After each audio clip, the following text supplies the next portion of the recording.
Halo.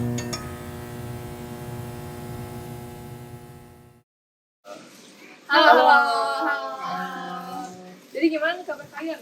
Kalau aku belum ada kesibukan sih. Oh, kalau kamu? Kalau aku lagi lumayan sibuk sih. Sibuk apa tuh? Jadi aku tuh lagi freelance gitu. Oh, kamu tuh freelance apa sih? Jadi aku tuh freelance di musik juga. Tapi kalau freelance itu enak gak sih? Iya, kayak selama kamu freelance tuh kira-kira gimana sih? Gimana maksudnya? Kayak selama kamu freelance ini pengalaman kamu kayak gimana? Ya freelance kalau dibandingin sistem, maksudnya kayak sistem kerja kontrak biasa, ya pastinya freelance itu lebih bebas ya waktu kerjanya. Jadi kita bisa menyelesaikan waktu kerja kita.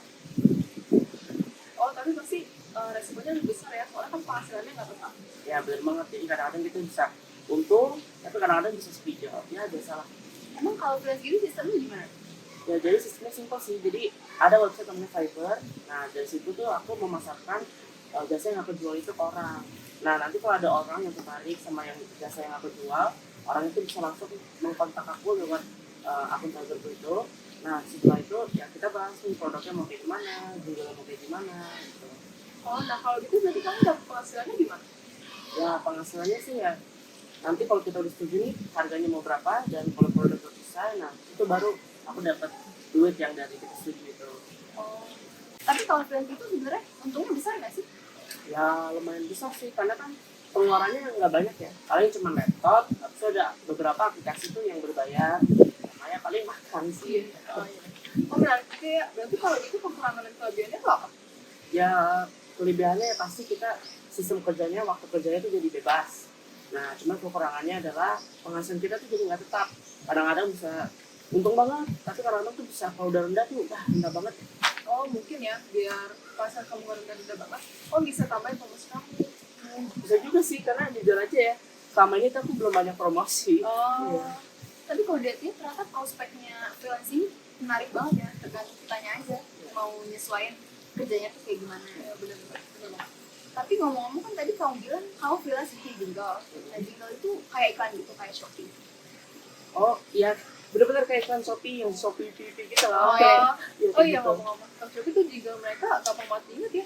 Iya, kira-kira kenapa? Ya, gimana ya, karena mungkin iklan Shopee itu kan kalau bikin iklan, jingle iklan itu kan kayak diulang-ulang gitu, kayak contohnya Shopee CO, dia tahu kan. Oh Nah, iya. mungkin karena itu ya orang jadi kayak gampang banget diinget gitu loh. Oh, dan juga pesan-pesannya tuh gampang dicerna orang-orang ya. Iya. Tapi kalau misalkan dia tuh ada iklan Shopee COD, jadi kan kita jadi tahu kan dia tuh ada iklan COD-nya. Iya, benar banget. Dan satu lagi ya, mereka tuh kalau bikin jingle itu selalu ada gerakannya.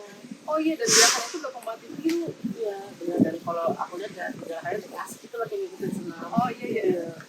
Oh berarti selain bikin musiknya biar kita diingat sama orang-orang, kita juga harus ini ya kreatif dalam bikin gerakan.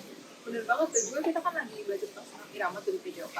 Nah, yang kalau aku lihat ya, gerakan ke Shopee itu tuh ngikutin gerakan dasarnya senam irama. Kayak apa tuh contohnya? Kayak misalkan ayunan tangannya, terus Wow. ada gerakan hentakan kakinya, dan juga irama hentakan kakinya itu digabungin sama ayunan tangannya. Oh menarik juga ya. Nah, ini kan kita dari tadi bahas Shopee nih. Nah, Iya. selain jingle Shopee itu, aku juga pernah lihat satu lagi yang menarik. Apa tuh? Jadi aku tuh pernah lihat iklan Bank BJB. Nah, cuman uniknya itu mereka mainin jingle khas mereka pakai angklung.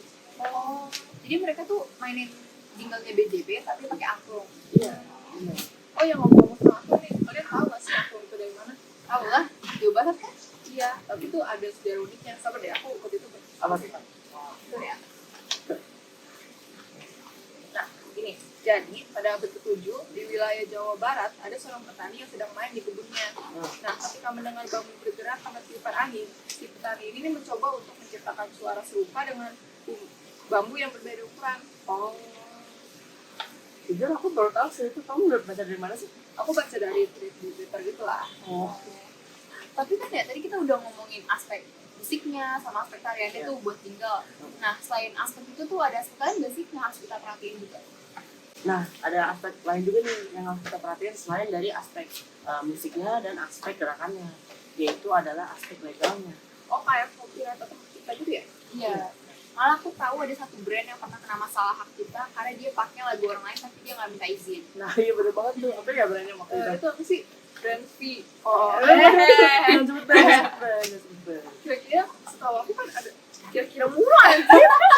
Gila. Iya, yaudah ulang. Maaf. Ayo. Dah, satu.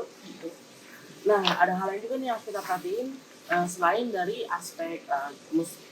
Gue teks itu. Ada satu. Nah, jadi ada hal lain juga nih yang harus kita perhatiin selain dari aspek gerakannya sama musiknya, yaitu adalah aspek legalnya. Oh, kayak copyright atau hak cipta gitu ya? Iya. Malah setahu aku ada satu brand yang pernah kena masalah cipta karena dia pakai musik orang lain tapi dia nggak minta izin. Enggak, waktu itu banyak apa tuh ya? Brand V. Jangan boleh. Setahu aku ada undang-undangnya. Iya undang-undangnya apa? Apa ya waktu itu kalau nggak salah ya pasal 28 tahun 2004 kalau nggak salah. Oh, kira-kira apa sih hukumannya kalau kita melanggar itu? Kayaknya kalau nggak salah ya, kalau kalian melanggar undang-undang itu kalian bisa dihukum sekitar 2 tahun. Ngeri juga ya, jangan coba-coba berarti. Tapi meskipun ada pidananya ya, masih banyak tahu orang yang foto-foto apalagi yang suka membaca lagu orang. Ya biasa kalau emang udah kebiasaan udah susah di stop, apalagi di Indonesia. Bener Indonesia kan kayak marak banget gitu kan. Kira-kira kalian tahu nggak sih apa dampaknya kalau kita melanggar itu? Sebenarnya dampak itu ada sih mana-mana. Mulai dari dampak moralnya, dampak sosialnya, malah dampak ekonomi juga pasti ada. Nah kalau yang moralnya gimana? Contohnya gini sih, misalnya nih ada lagu yang suka buat, tiba-tiba dicuri itu sama orang. Emang kamu juga ngerasa kesel gitu atau nggak jadi lagi? Ya boleh juga sih. Jadi kayak nggak bermoral gitu ya, kalau gitu ya dampak sosialnya apa sih? Nggak boleh gini sih, misalnya di antara dua pihak itu ada yang merasa dihargai, kan otomatis bakal marah tuh kan. Nah dengan dia marah itu kan bisa menimbulkan konflik atau perselisihan atau dia marah. Nah ini kan tadi dampak sosialnya. Kalau dampak ekonominya itu gimana tuh? Coba menurut saya gimana? Kalau menurut aku ya, yang dirugikan itu pasti kena dampak ekonominya. Soalnya kan yang dirugikan itu nggak dapat royalti dari pengguna nanti. Benar juga, dan karena itu kan orang tuh kayak orang tuh jadi kayak nggak termotivasi untuk bikin lagu baru kan, jadi kayak kreasi baru tuh jadi kita nantikan. Kita itu benar kan ya. Jadi ternyata dampak itu banyak dan luas, gak cuma di satu aja. Iya, benar. Tadi apa tadi? Oh, copyright. Kalian tahu nggak? Jadi ada kasus yang besar kayak gini di Amerika, tau nggak? Apa copyright juga? Iya, kayak copyright. Jadi ada tuh waktu itu kasusnya si Robin Thicke sama Robin Thicke. Oh, itu yang lagunya itu kan? Apa sih namanya? Apa namanya? Oh, Blood Lies. Iya, Oh, itu. Dia kan beneran jadi juga. iya, jadi waktu lagunya mereka yang dua kelas itu mirip sama lagu Malindi. Jadi ada lagu Malindi itu namanya Goda-Goda. Nah, kasus itu saking besarnya sampai dituntut sama si Robin Malindi. Tapi kalau saya ingat aku nih, keluarganya si Martin Day ini dia menggugat kan, dan dia minta denda gede juga. Nah, iya, tapi kalau nggak salah, mereka itu lawan balik dengan alasan mereka itu cuma inspirasi dari musik tahun 70-an itu. Salah satunya itu kan Martin Gaye. Soalnya kan dia salah satu musisi itu juga kan. Emang terus bedanya gimana? Kalau nggak salah nggak ada pidana sih, cuma kalau nggak salah ya mereka tuh harus membayar denda keluarganya Martin Gaye sebesar sekian juta, 8 juta, kayaknya 8 juta dolar. Kalau di Rusia ini berapa? Ya sekitar, kalau sekarang ya sekitar 100 miliaran. Wah, itu yang bayar siapa? Itu sih gak pemikirannya. Karena dia dan dianggap tuh mencipta karya si Martin Day. Iya. Tapi dari situ kan kita juga bisa menentukan kan, kalau misalkan kita mau berkreasi atau mau terinspirasi dari orang, ya kita harus minta izin dulu lah sama orangnya biar gak kasih hobi ini. Iya. Ya udah loh. Ini segitu Iya. aja kan? Masih ini. Ini juga udah hujan Iya, ya, sudah. Ya. Dadah! Dadah.